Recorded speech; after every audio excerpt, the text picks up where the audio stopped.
ওই বাসের মতো বাসে কইতাছে ভিতরে সিট আছে, ভিতরে গিয়া দেখে যে তার আগে উঠছে তারাই হেরে রয়েছে।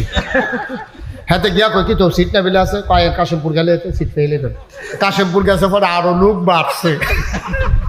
ম্যাডম গড়ে এই ফাইলে অনেক লোক উঠবো, আপনি এখন বইয়া লাগেন। ম্যাডম গড় গেছে পরে দেখে যে লোক আরো সিফা দিয়ে এবার শ্বাস বেড়াইয়া বন্ধ হয়ে যাইতে আছে। এবার আর এমনি কোম্পানি বুঝ নিতে নিতে সিট হেলো দিব করতে করতে এবার আরো নামানোর সময় হয়ে যাইছে। আমার মাহফিলের এই অবস্থা হয়েছে। তোমরা বইয়া সুবহানাল্লাহ আলহামদুলিল্লাহ প্র্যাকটিস করতে করতে আমারও মাশাআল্লাহ যাওয়ানোর সময় গনাই আইব ইনশাআল্লাহ। সুবহানাল্লাহ কয় না? যেই কথাটা কইতাম ইসলাম কথা মনে আছে নি? কোন কথাটা কইছিলাম? সচেতন শ্রোতা তে কপাল বালাতে আসিল আর চেয়ারম্যান সাহেব আসিল না, ওইটা তো ওয়াশ দেয় বাইরে গেছিল গা। চেয়ারম্যান সাহেবেরও মনে রয়েছে, ওই হাতারও মনে রয়েছে। কি এর কথাটা কইছিলাম? ওই যে মাহফিলের ভিডিও